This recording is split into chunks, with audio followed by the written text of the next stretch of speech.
here is one of the next steps in making your own sauce. I put all those frozen tomatoes in here, turned it on very low, put the lid on so they could thaw. And as they were thawing, I was coming through, pulling off the skins. And the ones that I had not touched previously, I cut off the top, or was connected to the plant, and then was able to squeeze out the insides of each tomato. I kept most of the tomato skins. I'm going to dehydrate them. I'm probably going to do it today, because if I don't do it now, it's not going to get done. Dehydrate those, and then I'll put those in a little grinder that I have attached to my immersion blender to make tomato powder. Can be used to add to something that calls for tomato or tomato flavor, or add a little flavor to something.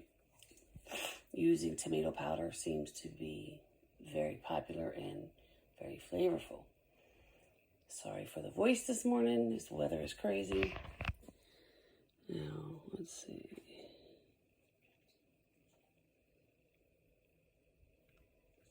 Just a little piece of the skin all rolled up, but it will mess up the texture of your sauce. But to this, I added 2 teaspoons of salt, a 1/4 cup of sugar, a 1/4 cup of oil, and a teaspoon of garlic powder, because I use this as my base sauce for different recipes. So I don't want it to be too specific with putting basil or oregano and make it all necessarily Italian tomato product. So after this is cooked down, I will strain it, because there are tons of seeds, and those are kind of annoying when you're eating tomato sauce. So I'll probably let this cook pretty much all day. Get rid of some of that water as it steams. It's getting rid of that excess water in your sauce. And then I will see how much I have left that I can put in quart-sized jars, and I can can them. This is a jar of my sauce that I did last year. I had 1 jar left, and that's what it looks like after it's cooked down, thickened up. So, not sure how many pints I'll get out of here. Probably maybe 3 or 4. But hey, I know I made it. I know what's in it.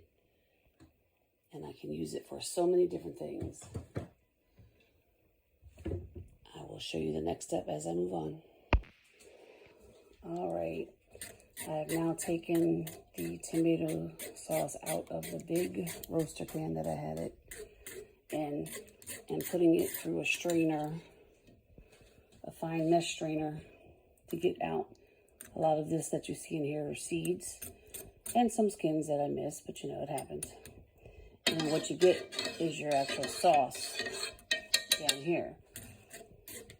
So you can see where I started, with the level of where the sauce was. Now I'm just trying to strain out as many of the seeds and leftover skins that I can. And then what's left down in this pot down here is what I will then can. I can water bath can it, which means you don't need to pressure can it. So I'll use my pressure canner just as a water bath canner for today for the tomato product. But I will add some citric acid to it. You can also add lemon juice, but I'd rather save my lemon juice for something else. So I'm going to finish this. Then when I get the sauce done, I'll put it into the jars, and I will show you that stuff as well. All right. I ended up with 3.5 pints of tomato sauce from about 5.5, 6 pounds of my homegrown tomatoes. People are going to be like, that's crazy. You put in all that effort and time. Yep, I sure did. It's learning a skill as well as making your own food and knowing what's in it. So if I hadn't messed up the 25 pounds of tomatoes that I bought from a farmer local here in New Jersey, I'd have way more sauce to have in jars. So lessons learned. But these are my tomatoes that I grew personally, planted them all from seed, grew them out. I grew 144 tomato plants in the 2024 gardening season here in New Jersey. Yes, I didn't grow them all in my garden, but I started 144 seeds, got 144 plants. I gave away 130 of them, 134. I kept 10. So from my 10 plants in this garden season was horrible. It was too cold, it was too hot, it was too dry, it was horrible. But I'm okay with it. Now I know, I've learned skills, I've learned things, I've learned lessons. We're gonna move on. Now because I only have 3.5 pints of tomato sauce, putting them in here is kind of ridiculous. So I remembered I had cranberries in the refrigerator. They are cheaper or go on sale around this time of the year, end of November, December, and in January, they're really going to be on sale. So you may see another video with cranberries as well. But with these 12-ounce packages of cranberries that I got, I'm going to try to make cranberry juice. Next time, I might make cranberry sauce. I love dried cranberries, craisins as they're called. And after I use these for juice, there will be some of this left after they pop, after they boil and pop.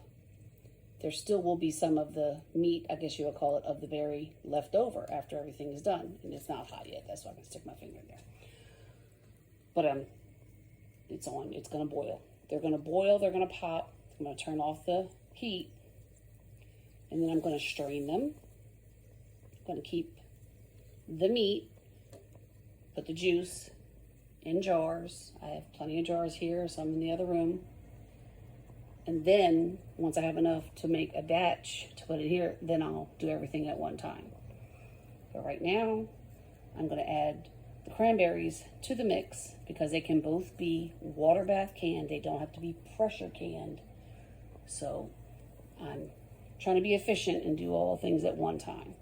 I'll come back with the next step. Okay, this is 3 12-ounce bags of fresh cranberries that I cooked until the cranberries popped, strained out the juice several different ways, a fine mesh strainer, some cheesecloth. Okay, so I got this left.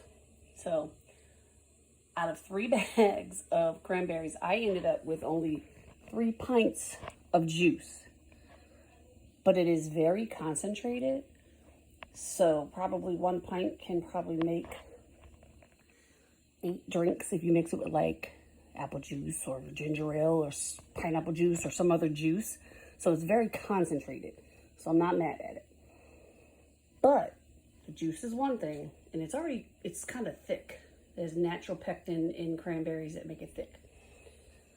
So I'm actually going to take this and make fruit roll-ups out of it.